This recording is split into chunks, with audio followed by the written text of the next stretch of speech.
Sir ఈ మధ్య మనము చూస్తుంటే మార్కెట్లో రీట్స్ అని ఒక టర్మ్ వచ్చింది. రీట్ REIT. సో ఈ రీట్ అంటే ఏంటి అనేది ఒకసారి చెప్పండి. ఇవన్నీ ట్రేడ్ సీక్రెట్స్ బాబు. నువ్వు ఓపెన్ ఫారం డబ్బులు ఇవ్వకుండా నువ్వు ఫ్రీగా చెప్పమంటావు. అంటే సార్ మా ఆడియన్స్ కి నాలెడ్జ్ ఇవ్వాలి కదా సార్. ఆడియన్స్ నీకు నాలెడ్జ్ కావాలనిపిస్తుంది, నీ డౌట్ అనుకుంటుంది. అంటే నాకు కావాలి, నా ద్వారా ఆడియన్స్ కి కావాలి. ఈ రీట్ అనేది చాలా యునిక్ కాన్సెప్ట్ అండి. ఓకే. ఎందుకంటే అందరి దగ్గర కోట్లు లక్షలు ఉండవు పెట్టుబడి. ఇప్పుడు 50,000 శాలరీ తెచ్చుకునే అబ్బాయి కానీ అమ్మాయి కానీ ఎంత సంపాదిస్తారు ఈ రోజుల్లో? నెలకి 5,000 సంపాదిస్తే ఎక్కువ, 10,000 సంపాదిస్తే ఎక్కువ, రైట్?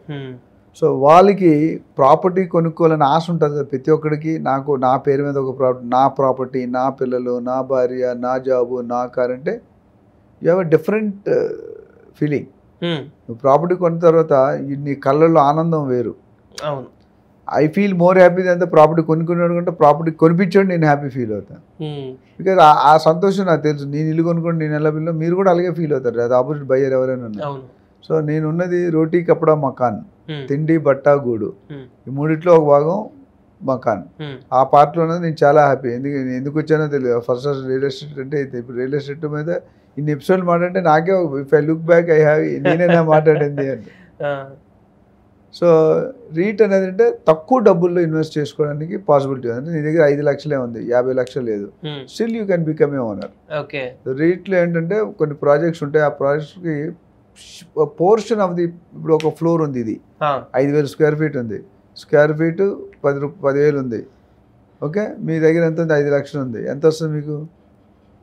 ఒక 50 square feet, 50 100. So 50 square feet into 10 లక్షలు, రైట్?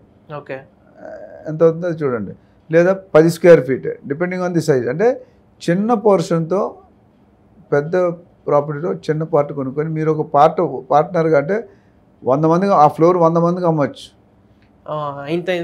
చిన్న చిన్న ముక్కలు చేసి ప్లాన్ వేస్తాడు. ఇప్పుడు లేఅవుట్ మ్యాప్ చూసావు కదా రియల్ ఎస్టేట్లో, ప్లాట్ అట్లా వేసేస్తాడు. వేసి ఈ 5 స్క్వేర్ ఫీట్ వాళ్ళకి ఇది, 10 స్క్వేర్ ఫీట్ ఇది, 50 స్క్వేర్ ఫీట్ ఇది, ప్లస్ డే 1 ఇంటి రెంట్ ఇస్తాడు మీకు. ఓకే.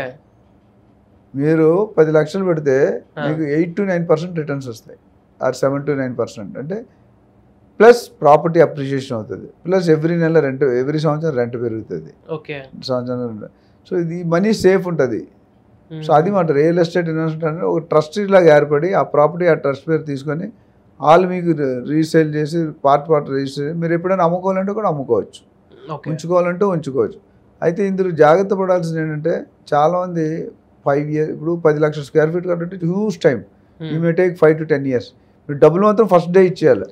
రేపు పొద్దుట ప్రాజెక్ట్ కట్టినంత కాలం కట్టకపోతే you are duped. It become a pre launch. Pre launch అంటే అప్రూవల్స్ ఉండవు, రైట్? సో మీరు కొనుక్కుంటే వ్యాలిడిటీ ఉంటుంది, రేపొద్దు మీరు ఇంకో రిజిస్ట్రేషన్కి వెళ్ళదు.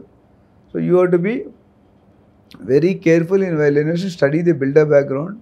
వాడు ఎన్ని రోజులు అసలు అంతమంది ఇంత పెద్ద ప్రాజెక్ట్ చేశాడా, చేస్తే ఎక్కడ చేశాడు, చేసింది ఎలా మెయింటైన్ చేస్తున్నారు, అక్కడ ఉన్న కొనుక్కున్న బయర్స్ హ్యాపీగా ఉన్నారా, ఇవన్నీ సర్వే చేయాలి, రిసర్చ్ చేసుకొని అప్పుడు పెట్టుకుంటే ఇదేంటంటే డే 1. ఇప్పుడు మీకు 5 సంవత్సరాల తర్వాత నిజంగా బిల్డింగ్ రెడీ అయిపోయింది, టెనెంట్ రాలేదు, అప్పుడు మీకు సంబంధం లేదు. టెనెంట్ వచ్చినా రాబోయే మీకు సంబంధం లేదు, you will pay the builder are owner. అదొక ఆన్సర్. రేపు పొద్దున్న టెనెంట్ వచ్చాడు, మీకు కమిట్ అయింది 8%, టెనెంట్ రిటర్న్ మన 6% వస్తుంది. The 2% gap will be filled by the builder. ఎక్కువ వచ్చింది మీకు ఇచ్చేస్తాడు, తక్కువ వచ్చింది ఆయన తీసుకుంటాడు. అంటే ఇది ఎట్లా అంటే మా ఇంటికి వస్తే ఏం తెస్తాం, మీ ఇంటికి వస్తే ఏం పెడతాం. ముళ్ళు వచ్చి అరిటాకు మీద పడినా, అరిటాకు వచ్చి ముళ్ళు మీద పడినా లాస్ ఎవరికి? అరిటాకు. సో ఇక్కడ ఏంటంటే ఏదైనా builder is ready to take responsibility, but ఆయన ఎంత జెన్యున్ బిల్డర్, ఎంత క్వాలిటీ బిల్డర్ అనేది చూసుకోవాలి. ఆయన హిస్టరీ చెక్ చేయాలి, బ్యాక్గ్రౌండ్ చెక్ చేయాలి, ఎన్ని ప్రాజెక్ట్స్ చేశాడు, చాలామంది ఎన్ని 100 ప్రాజెక్ట్స్ చేశాడు, ఎన్ని ప్రాజెక్ట్స్ చేశాడు అనేది ఇంపార్టెంట్ కాదు, ఎన్ని ప్రాజెక్ట్స్ టైంలో డెలివర్ చేశారు. సేల్ అగ్రిమెంట్ ఎంత స్పెసిఫిక్గా. ఎగ్జాంపుల్ చీటింగ్ ఎక్కడ జరుగుతుంటుంది అక్కడక్కడ మీకు టాయిలెట్ మేక్స్లో ప్యారీవేర్, హిందీవేర్, టోటో, రోకో అని మల్టీనేషనల్ పెద్ద పెద్దగా. అది ఒక కమోడ్ ఉందనుకోండి, కమోడ్ 25,000 30,000 ఉంటుంది, లోకల్ కమోడ్ 5,000 దొరుకుతుంది. కానీ లోకల్ కమోడే బాగా అందంగా అనిపిస్తుంది, పట్టు చేర్చుడు ఒరిజినల్ పట్టు మెరదు, డూప్లికేట్ పట్టు మెరుస్తుంది.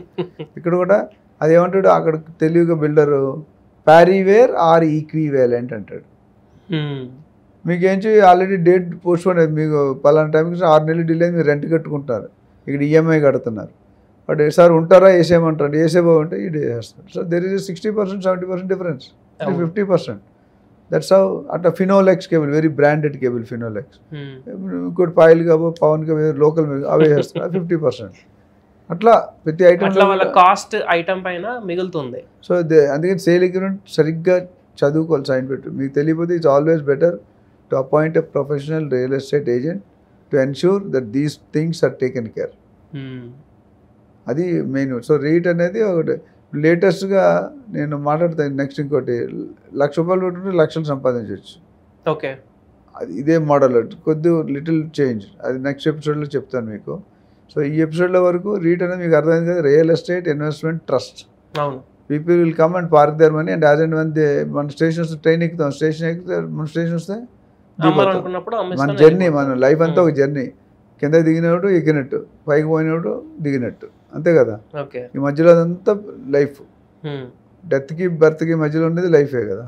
ఆ లైఫ్ని ఉపయోగించుకుంటే ఎంతోమంది పగలు, దేశాలు, కక్షలు, పోట్లాట్లు, కత్తిపోట్లు, బాంబులు ఇవన్నీ వేసుకుంటారు. ఉన్న లైఫ్ చాలా తక్కువ. ఉన్న లైఫ్ కరెక్ట్గా వాడుకుంటే ఎంతో మేలు.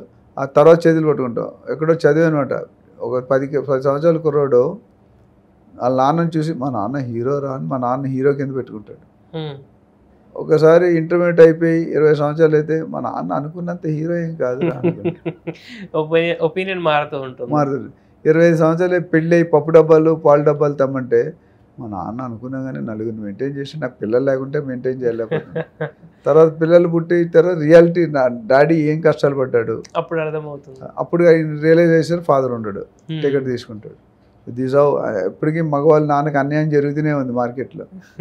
అమ్ముకున్నంత వాల్యూ నాన్నకి రాలేదు. అని చేసేది కనేది అమ్మే, కరెక్ట్ అయితే ఉంది. వాళ్ళకి బ్రాండ్ ఉండాలి, ఇప్పుడు మనకు బ్రాండ్ తీసేయకూడదు. నేను చాలాసార్లు చెప్పి అంటే నా ఫీలింగ్ అంతే, తప్పు రైట్ అని కాదు, ఎక్కడో విన్నాను చదివాను, బట్ వాస్తవం అదే కదా. లోకం చూపించేది నాన్న, ఏళ్ళు పట్టుకొని నడిపించేది నాన్న, గుండెల మీద ఆడించేది నాన్న, అంతే కదా. But we didn't get enough justice. ఇక్కడ కూడా నేను ఎందుకు అవన్నీ చెప్తుంటే రెలవెంట్ కాకపోవచ్చు, కానీ ఎందుకు చెప్తానంటే మీరు కొనుక్కునేటప్పుడు మంచి బిల్డర్ని, మంచి ఏజెంట్ని ఎన్నుకోవడం కరెక్ట్. లేకపోతే మీ పెట్టుబడి అనేది 3 పూలు 6 కాయలుగా ఇంకెక్కడికో వెళ్ళిపోతుంది. మీరు కరెక్ట్ ప్రొఫెషనల్ ఏజెంట్ కమిషన్ ఇవ్వాలి కదా అని మనం మానేసాం అనుకోండి. ఇప్పుడు లాస్ట్ ఎగ్జాంపుల్ క్లోజ్ చేసి, ఇప్పుడు ఒక ఇంటికి జనరల్గా ఎల్ఐసి ఏజెంట్ కానీ real estate agent Sunday morning పూట వస్తుంటారు మన ఇంటికి. ఎందుకు వస్తారో తెలుసా? టిఫిన్ తినడానిక. అంతేగా, సండే ఎర్లీ మార్నింగ్ 8:30కి టిఫిన్ టైమే కదా. అవును, అది మన అపోహ, తప్పది. లేడీస్ అనుకుంటారు పొద్దుట వచ్చాడు తగలడ్డాడు, కాదు.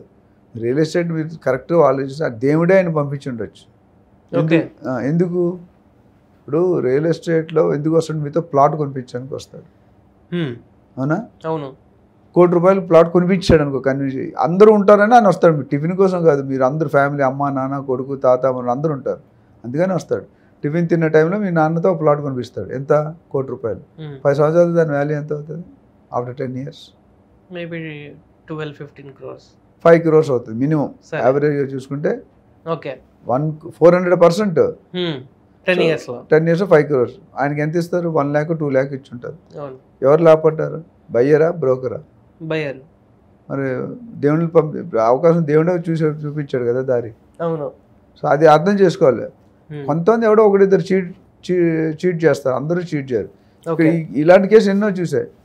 సో మీకు 4 కోట్లు లాభం వస్తే ఆయన 4 లక్షలు కూడా రాలే, హార్డ్లీ 1% 2% తీసుకుంటారు. So దిట్స్ the importance of broker, consultant, advisor, realtor.